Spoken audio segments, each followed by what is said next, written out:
नमस्कार दोस्तों, मैं advocate Vishnudhari Singh legal channel में आप सभी दर्शकों का स्वागत करता हूं। दोस्तों, आज रविवार है।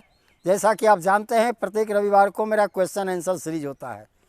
तो आइए दोस्तों, आज रविवार है, बिना समय गंवाए आपके प्रश्नों का उत्तर देना मैं शुरू करूँ। पहला प्रश्न है अज्ञात साहब का।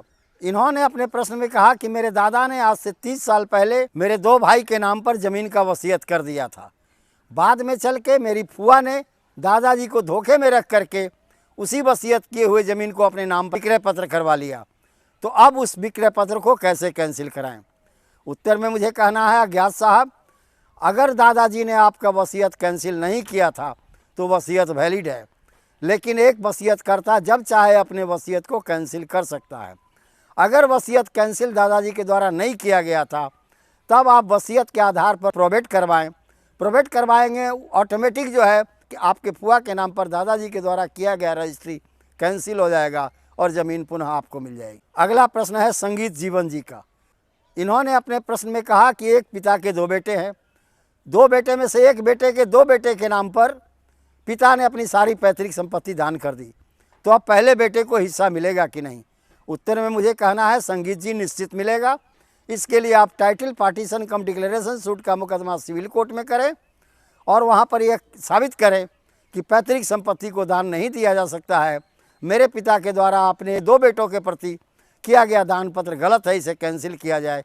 न्यायालय उस दान पत्र को कैंसिल कर देंगे और आपका हिस्सा निकाल कर अलग आपको दे दिया जाएगा। अगला प्रश्न है रुपेश सिंह का। इनका कहना है कि एक पट्टीदार ने दूसरे पट्टीदार को बिना पूछे अपने हिस्से की ज़मीन को बेच दिया। अब विक्रेता से वो पट्टीदार उस ज़मीन को लेना चाहे तो क्या करे? उत्तर में मुझे कहना है रुपेश सिंह जी, इसके लिए आप सिविल कोर्ट में जाएं, हिंदू सक्सेशन एक्ट की धारा 22 के अंतर्गत मुकदमा करें और वहां पर साबित करें कि हमारी पैतृक संपत्ति थी और अभी शामिलात संपत्ति थी, अभी बंटवारा नहीं हुआ था, अगर और इसके बाद रजिस्ट्री हो गई थी, इसीलिए प्लेंट फाइल करना ज़रूरी है। हम प्लेंट फाइल कर रहे हैं। प्लेंट फाइल करने में आप ये साबित करें कि ज़मीन में आपके भाई का जो शेयर था वो किसी बाहरी व्यक्ति से बिना आपके पूछे बेच दिया। वैसी परिस्थिति में न्यायालय उनके द्वारा किए गए रजिस्ट्री को कैंसिल कर देगा और पुनः वह रजिस्ट्री आपके नाम पर ट्रांसफ़र कर दिया जाएगा। हाँ, उसका कीमत तो आपको लौटाना ही पड़ेगा। अगला प्रश्न है आलोक आयुष जी का। इन्होंने अपने प्रश्न में कहा कि क्या नाना की संपत्ति में नाती को हक मिल सकता है? अजय आलोक जी, आपको उस संपत्ति में निश्चित तौर पर हिस्सा मिल सकता है। नाना की संपत्ति में नाती का भी हक है, लेकिन नाना की संपत्ति में पहले माँ का हक होगा और माँ के मरने के बाद ही नाती का हक होगा। जब तक माँ जिंदा है नाती का कोई हक नहीं है। अगर माँ भी स्वर्गवास कर गई तब नाना की संपत्ति में नाती का हक होगा।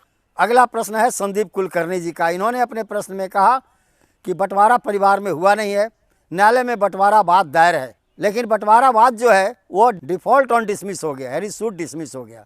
क्या बंटवारा हो गया? उत्तर में मुझे कहना है नहीं, बंटवारा नहीं हुआ है, बंटवारा मान्य नहीं है।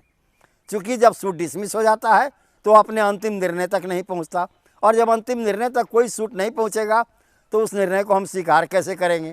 क्योंकि आपका बंटवारा यहाँ अंतिम निर्णय तक नहीं पहुंचा, डिसमिस ऑन डिफ़ॉल्ट हो गया।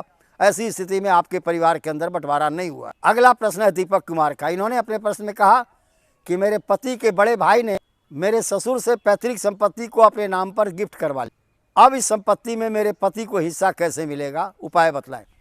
उत्तर में मुझे कहना है दीपक जी, इसके लिए आप सिविल कोर्ट में जाएँ, टाइटल पार्टीशन कम डिक्लेरेशन सूट का मुकदमा करें, दान पत्र को वाइड डिक्लेयर कर दिया जाएगा, क्योंकि पैतृक संपत्ति का दान नहीं किया जा सकता बिना बंटवारा किए, और आपका शेयर आपको मिल जाएगा।